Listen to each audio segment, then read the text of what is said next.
محمد الوصول فضيلة وبعث الله محمد.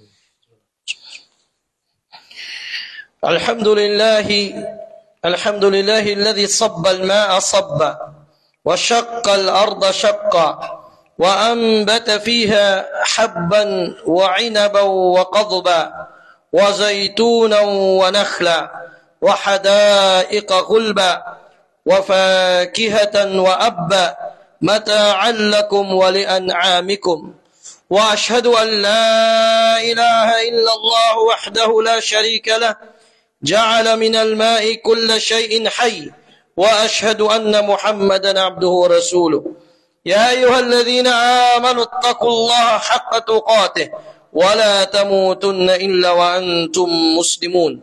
إخوة الإيمان والعقيدة، تعيش بلادنا أحواء ممطرة وصحبا غائمة ورعودا وبروقا لامعة وأودية جارية وسدودا ممتلئة ونفوسا برحمة الله مستبشرة فرحة، وهو الذي ينزل الغيث من بعد ما قنطوا وينشر رحمته وهو الولي الحميد.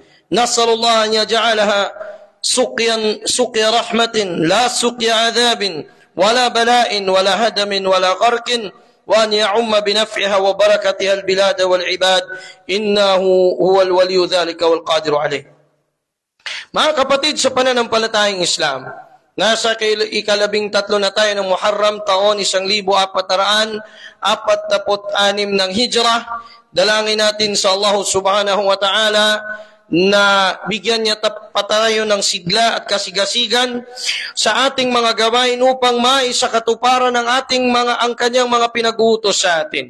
At upang lagi tayong magtauba at humingi ng kapatawaran sa Kanya sa mga kasalanang maliit man o malaki. At tunay na ang Allah subhanahu wa ta'ala ang nagkakaloob nito. Hinihiling natin ito sa Kanya. Mga kapatid sa Islam, mga kapatid sa iman at aqidah, ang bansa natin ngayon, gaya ng ibang mga bansa na nasa buong mundo, ay nasa tinatawag na mga season na maulan. At napupuno tayo ng mga maulap na mga panahon, binabaha ang ibang mga lugar, sa kabilang dako naman ay tumutubo ang mga pananim at lumulusog dahil sa mga ulan na ito. At nakikita natin na ang karamihan sa lalo na sa mga magsasaka, ay natutuwa sa mga kaganapang ito sapagkat hindi na sila ang mahihirapan sa kanilang pagpapatubo ng kanilang mga pananim. Hindi bagat ang Allah Ta'ala mismong nagsabi sa Quran, وَهُوَ الَّذِي يُنَزِّلُ الْغَيْثَ مِنْ بَعْدِ مَا قَنَطُوا. At ang Allah Subhanahu wa Ta'ala ang siyang unti-unting nagbuhos ng ulan mula sa kalangitan matapos na nawalan na ng pag-asa ang mga tao. وَيَنْشُرُ رَحْمَتَهُ.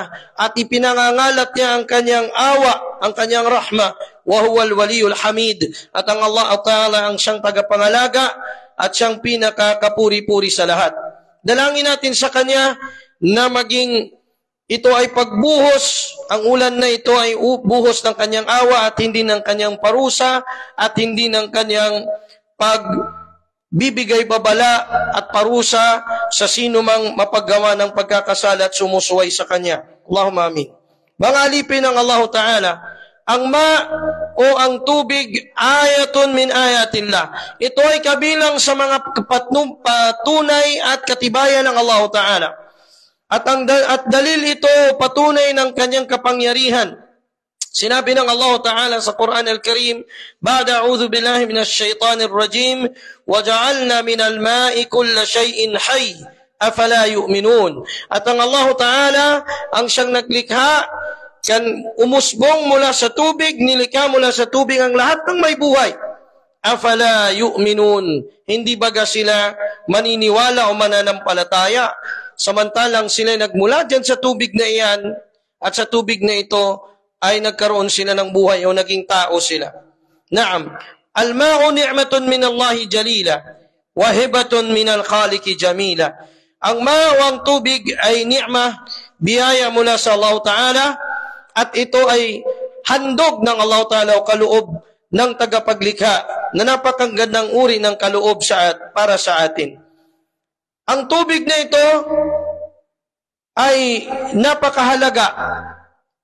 Ibig sabihin, kahit pa siguro mayroon kang napakagandang kastilyo o palasyo, o mayroon kang napakagandang latest sa sasakyan ngayon, kung walang tubig sa iyong pamamahay o hindi ka makainom ng tubig, hindi ka makagamit ng tubig, walang kwenta.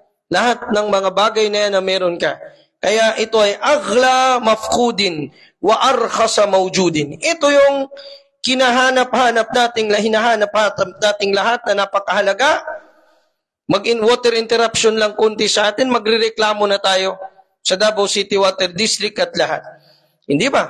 Isang patak lang nitong may pagkait sa'yo dito sa mundo, magrereklamo, magrarally na ang mga tao. Kaya napakahalaga na ni'ma na ito ng Allah subhanahu wa ta'ala. Kaya nga ang sabi ng Allah subhanahu wa ta'ala sa Quran, Kul ara'aytum min asbaha ma'ukum ghawra, faman ya'tikum bima'in ma'in. Sabi ng Allah ta'ala, ipahayag mo ya Muhammad sallallahu alaihi wasallam. Suratul Mulk. Kung ang inyong o ang tubig na nariyan, na-enjoy ninyo na yan, pinapakasasaan at nagagamit ninyo, kung yan ay matutuyo, kung yan ay hindi na bubuhos sa inyo, wala na kayong makukuha. Kahit sa balon man, o sa dagat man, o sa river, wala na kayong makukuha. Na kahit konti. Ang tanong ng Allah, sual, taubiki, wa inkari min Allah Ta'ala, tanong na pagbabala at pagpapaisip ng Allah Ta'ala sa atin, فَمَيَّأْتِيكُمْ بِمَائِمْ مَعِينَ. Sino ang magbibigay sa inyo ng dalisay na tubig? Sino ang magbibigay sa inyo ng tubig na yan na nakakatulong sa inyo sa bawat kilos at galaw ninyo sa pagkain, pagtulog? Kinakailangan ninyo ang tubig na yan. Sa inyong ibada, kailangan ninyo ang tubig na yan. Lahat ng yan. Kaya napaka-precious dito, isang ni'ma ng Allah subhanahu wa ta'ala sa mga mananampalataya. Kaya sabi ng Allah ta'ala, Awalam yaraw anna nasuqul ma'a ilal ardil juruz, fanukhriju bihi zar'an ta'kulu minhu an'amuhum wa anfusuhum afala yubsirun.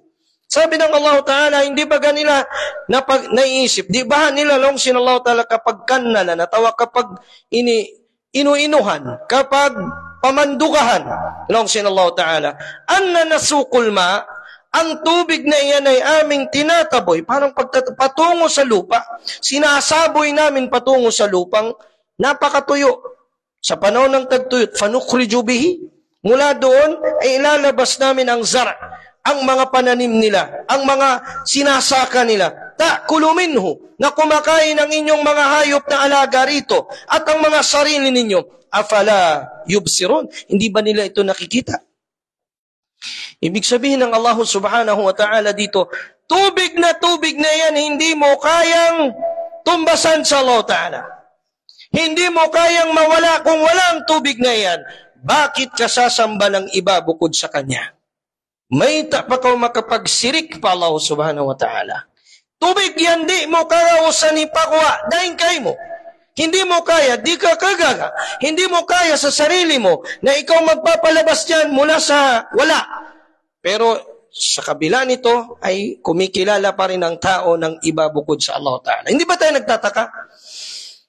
Hindi ba tayo nagtataka sa tuwing darating ang mga kapistahan ng mga musyrikun? Pag nalalapit na yung mga pista nila, yung mga ano nila, nalila sa Fajadid may mga Muslim pang nakikisali dito. Waliyadu billah. Sa mga paninda nila, sa pagkanilang pag-celebrate, pag-greet lahat. Kapag malapit na yung mga kapistahan nila, nagkakaroon ng baha. Nagkakaroon ng mga dilubyo. Binabaha, nilulunod. Nagaya ng paglunod ng Allah Ta'ala kay Firaun. Ang mga maraming mga pinaparealize sa atin anong nangyari kay Firaun. Hindi dahil sa kanyang pagiging mayabang, kaya siya nilunod dahil sa kanyang pagsasabi, Ana Rabbukumul A'la. Sa pagsasabi niya, wala nang Panginoon, ako lang ang mataas niyong Panginoon. Natignan ninyo, kufur, shirk. Kaya itong mga nagsasabi na, kapag mayroong lindol, kapag mayroong sunog, kapag mayroong bagyo, natural calamity. No! This is all manipulated by Allah Ta'ala Himself. Dahil ang tubig na yan na ni'ma, minsan nagiging nikma. Ang tubig na yan na biyaya ng Allah, minsan nagiging parusa. Yan ang kakastigo sa atin. Bakit kamo? Realidad, mga kapatid sa Islam. Dahil pinaparealize sa atin ng Allah na yung tubig na yan, alipin niya rin yan. Kaya niyang manduhan, kaya niyang utusan na lunurin niyo ang isang buong kaum na parang wala sila. Ang isang buong bayan na parang wala sila. Yung bayan na nagpo-promote ng kabaklaan, ng katumbuyan, nagpo-promote ng shirk, nagpo-promote ng haram, ng sigarilyo, ng shabu, ng inumin, lahat ng yan na hindi na sumasalungat sa akin. Tubig, ikaw ang tatakip sa kanila na parang wala sila sa history, walang nangyari. Yan ang gustong ipaalam sa atin ng Allah Ta'ala. Ang tubig na yan na allergic ka, ayaw mo magwudu, kahit Muslim ka, ayaw mo magabdas. Tubig na yan, ayatun min ayatillah. Yang tubig na yan ang maaring lumunod sa iyo. Yang tubig na yan ang maaring pumatay sa iyo sa utos ng Allah Subhanahu wa Ta'ala. Subhanallah, mga kapatid sa Islam. Ang mga nauna sa atin, nagsipagsalungat sa kautusan ng Allah Ta'ala. Napakaraming kaum nauna sa atin. Ang ginamit ng Allah Ta'ala sa kanila, tubig ulan na napakalakas. Ang sabi ng Allah Ta'ala, وَأَمْطَرْنَا عَلَيْهِمْ مَطَرًا فَسَاءَ مَطَرُ الْمُنْذَرِينَ. Pinaulanan namin sila ng malakas, kay lakas-lakas na ulan, may kasaming hangin at bagyo. Fasa'a matarul mundarin. Yung mga binigyan ng babala na hindi naniwala, doon naging masama sa kanila ang ulan. Kaya sa atin, ikaw na mananampalataya sa Allah Ta'ala, nagsusujud sa Allah Subhanahu wa Ta'ala, ipagdua mo na huwag kang makasali sa kastigo ng ulan. Huwag kang makasali doon kahit konti. Ano ibig sabihin hindi ka makasali? Ustad, hindi man ako sumama doon nung nag-concert yung singer, yung Muro singer. Hindi man ako kasama doon, Ustad. Hindi man ako kasali doon sa nagsayaw-sayaw ng selos. Hindi man ako kasama. Aha, pero kung maalala mo, ikaw, habang nanonood, pumitik ang sa puso mo na, okay itong gawain nito. Ang paningin mo sa mungkar ay hindi na siya mungkar, hindi na masama. Sa sarili mo lang, sa akida mo, sa etikad mo, naniniwala ka, parang okay na rin ito. Okay na rin ito. Kasi, dakwa daw ito eh. Kasi nakahijab siya doon. At nire-request pa siya ng mga leader ng mga Muslim kung saan-saan na mga lupalop nakakapunta. Kaya, ang tumbas ay tubig. Binaha ng Allah Subhanahu wa Ta'ala na kagaya ng pagbabaha niya sa mga naunang mga akwam na sumasalungat sa kanya. Kaya hindi makakapagtaka, mga kapatid sa Islam. So kapag mayroong pagpayag sa iyong puso, kasama ka sa bala. Kasama ka sa bala. Pero Ustad, hindi naman ako lalunod doon sa tubig nung nagba. Hindi pa. Hindi pa yan. Ang mas delikado kung dito sa mundo walang kahit konti na parusa sa iyo. Ang problema, sa Bisaya, patingubon dito tanan. Ibig sabihin, tighanon. Iisahin lahat ng Allah Ta'ala doon sa kabilang buhay. Waliyadu billah. Kapatid sa pananampalatayang Islam. Kailan ba tayo magbubulag-bulagan sa mga mungkar na nangyayari sa harap natin? At walang magsasalita, at walang magsasawata, walang magsasabi, anak, huwag ka dyan, anak, igagay kita dyan sa pagsilpon mo, huwag kang pumayag dyan sa mga TikTok ng silpon na yan, ang music ng kwan, huwag anak. Kailan pa ba ang peke na pagmamahal ipapagpatuloy natin? Hindi pagmamahal sa anak mo. Ang sasabihin mo sa kanyang, okay lang yan. He has the freedom, the right to pindot-pindot everything and then manood ng mga kwan na yan o umatin sa concert na. Kailan, hanggang kailan ang peke na pag-ibig na? Hindi yan totoong pag-ibig sa anak. Dahil kung tunay mong iniibig ang anak mo, susundin mo ang sinabi ng Allah Subhanahu wa Ta'ala sa Surah At-Tahrim. Ya ayyuhalladhina amanu, qu anfusakum wa ahlikum nara, wa qudaha an-nas wal hijara, 'alayha malaikatun ghiladun shidad, la ya'suna Allah ma amarahum wa yaf'aluna ma yu'marun. Sabi ng Allah Ta'ala, o mga mananampalataya, nagkiklaim ka na Muslim. Hanggat Muslim ka pa, sinasabi mo sarili mo, Friday Muslim, 5 beses nagdarasal na Muslim. Basta hindi ka nagkufur. Ang sabi ng Allah, iligtas ninyo ang mga sarili ninyo. Kumuha kayo ng kalasag mula sa Allah Ta'ala ng shield. At ang pamilya ninyo, laban sa impyerno nga po ng Allah Ta'ala. Sapagkat ang mga bantay nito ay mga mababagsik na mga anghel na hindi kailanman sumusuway sa utos ng Allah Ta'ala. Bagkus tinutupad lamang nila ang utos ng Allah Ta'ala. Mga kapatid sa pananampalataya, mayroon pang pagkakataon habang buhay ka pa. Ya Allah, ya Allah, nagtauba na po ako sa sarili ko. Pero yung mga nasa pangangalaga mo, asawa mo, anak mo, nasa pangangalaga mo yan. At ikaw ang tatanungin, you will be held accountable by Allah Ta'ala. Ikaw ang tatanungin ng Allah kung ang anak mo na yan, lalo na kung namatay ka na, waliyadu billah, panay doon sa ma'siya, o nag-shirk na, o nag-asawa na ng kafir, o nandoon na sa mga, la hawla wala quwwata illa billah, napakalaking bala nun, mas matindi pa yon kaysa sa kastigo ng Allah Ta'ala sa mga nilunod sa tubig. Aqulu qawli hadha, wa astaghfirullah li wa lakum, walil muslimina ajma'ina min kulli dhanbin wa khati'ah, fastaghfiruhu innahu kana ghaffara. Astaghfirullah. Astaghfirullah.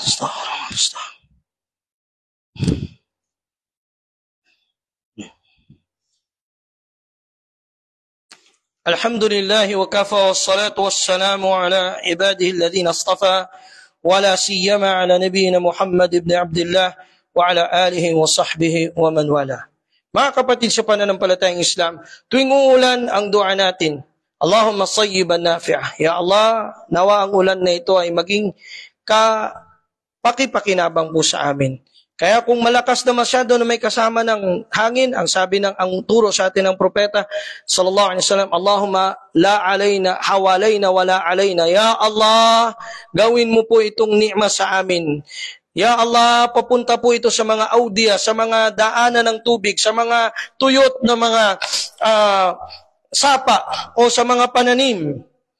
Doon mo po ito papuntahin. Sapagkat doon nagiging rahmat, nagiging baraka, mga kapatid sa Islam. Si Aisha radhiyallahu ta'ala anha, ang propeta sallallahu alaihi wasallam, nakita o nakatagpo siya ng maulap na panahon at malakas na hangin.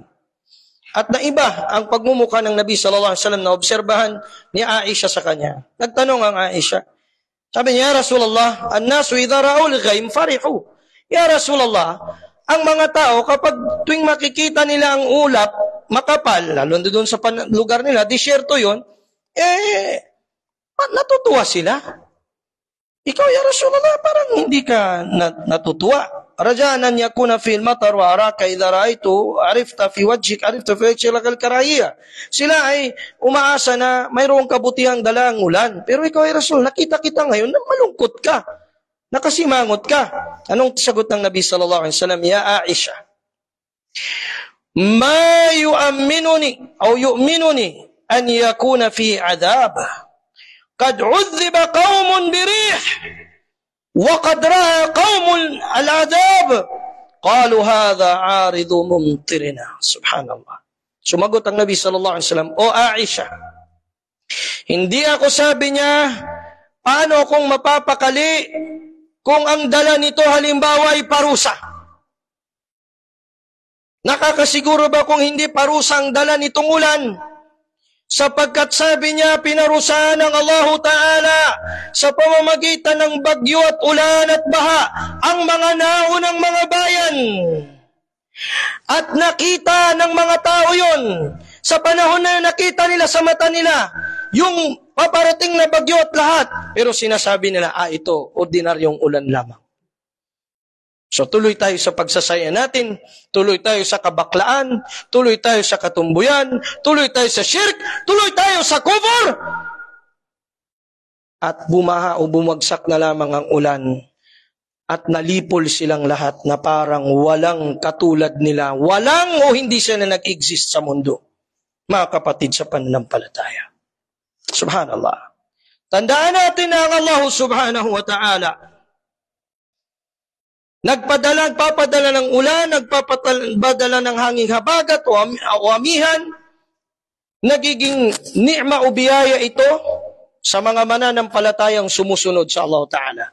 At sa mga mananampalataya na responsable sa kanilang mga lipunan. Now, pag may nakikita silang mungkar, lalo na kung pinuno sila, ito'y sasawatain nila. Hindi yung sila pa ang magtutolerate ito. O magagalit pa kapag sasawayin ng ustad o ng ulama ang mungkar o kabaluktutan na kanilang ginagawa. Sabi ng Allah Ta'ala, وَهُوَ الَّذِي يُرْسِلُ الرِّيَاحَ بُشْرًا بَيْنَ يَدَيْ رَحْمَتِهِ حَتَّى إِذَا أَقَلَّتْ سَحَابًا ثِقَالًا سُقْنَاهُ لِبَلَدٍ مَيِّتٍ فَأَنزَلْنَا بِهِ الْمَاءَ فَأَخْرَجْنَا بِهِ مِنْ كُلِّ الثَّمَرَاتِ كَذَلِكَ نُخْرِجُ الْمَوْتَ لَعَلَّكُمْ تَذَكَّرُونَ.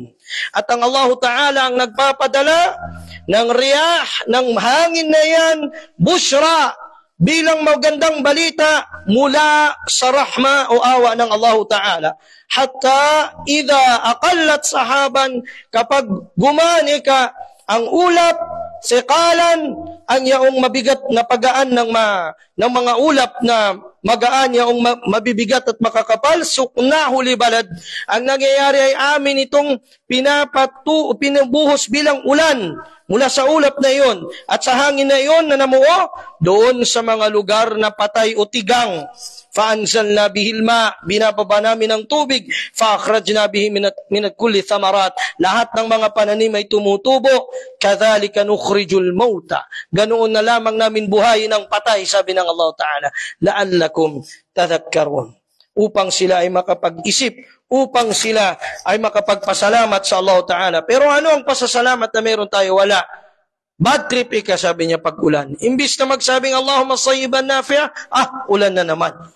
Waliyadu billah. Ang sabi ng Allah Ta'ala, وَإِذْ تَعَذَّنَ رَبُّكُمْ لَإِنْ شَكَرْتُمْ لَأَزِيدَنَّكُمْ وَلَإِنْ كَفَرْتُمْ إِنَّ عَذَابِي لَشَدِيدٌ. Sabi ng Allah Ta'ala, ang kanyang pahayag ng inyong Panginoon, ang Allah, kung kayo ay magpapasalamat sa Kanya, dadagdagan niya pa ito para sa inyo.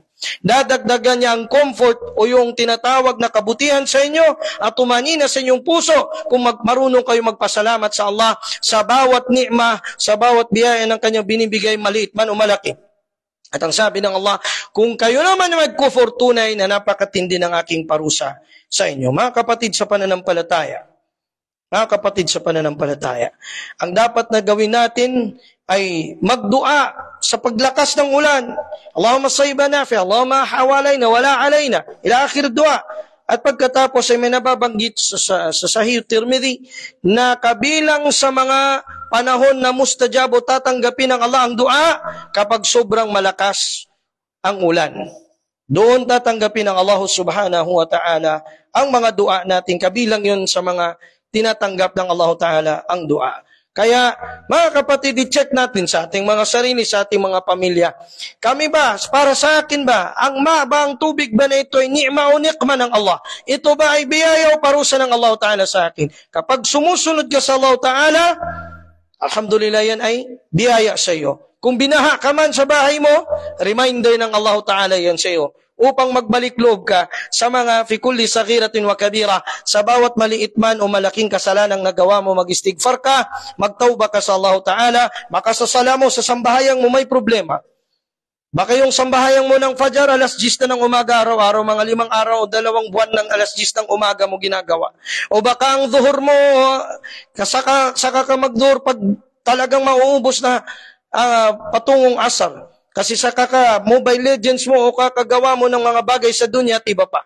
I-check mo sa sarili mo sapagkat ganoon ang mga salafus salih, ridwanullahi alayhim ajma'in. Sa tuwing mayroong nangyaring dilubyo sa kanilang buhay o mga kalamidad sa kanilang paligid, sine-check nila baka meron akong haram na nagawa. Baka meron akong salungat sa Allah Ta'ala na nagawa. Kung puro kabutihan ang nagawa mo, maaring yan ay takfir o tinatawag na pagtapal sa mga kasalanan mo. Mga kapatid sa pananampalatayang Islam, dalangin ko sa Allah subhanahu wa ta'ala na ibaba niya sa atin sa panahon ng rainy season na ito, na maging ang ulan na ito na bumubuhos mula sa kalangitan ay ni'ma sa atin, biyaya sa atin na mananampalataya at hindi parusa para sa atin. ألا تصلوا وتسلموا على نبيكم محمد صلى الله عليه وآله وسلم، فقد أمر الله تبارك وتعالى بذلك، فقال من عز من قائل عليما: إن الله وملائكته يصلون على النبي يا أيها الذين آمنوا صلوا عليه وسلموا تسليما. اللهم صل على محمد وعلى آل محمد كما صليت على إبراهيم وعلى آل إبراهيم في العالمين إنك حميد مجيد. اللهم ارض عن خلفائنا الراشدين أبي بكر وعمر وعثمان وعلي، وعن بقية الصحابة رسولك صلواتك وسلامك عليه وإرضاك عنهم أجمعين. اللهم أعز الإسلام والمسلمين وأذل الشرك والمشركين يا رب العالمين. اللهم انصر من نصر دينك واخذل من خذل دينك يا رب العالمين. اللهم عليك باليهود الغاصبين وصهاينة الظالمين، اللهم عليك بهم فإنهم لا يعجزونك يا رب العالمين. اللهم انصر إخوتنا المستضعفين في غزة، اللهم سدد خطاهم، اللهم سدد خطاهم، اللهم سدد رميهم ضد أعدائهم يا رب العالمين، وزلزل الأرض تحت مجاهديهم يا رب العالمين. اللهم وفقهم لما تحب وترضى يا رب العالمين. اللهم انزل علينا من بركات السماء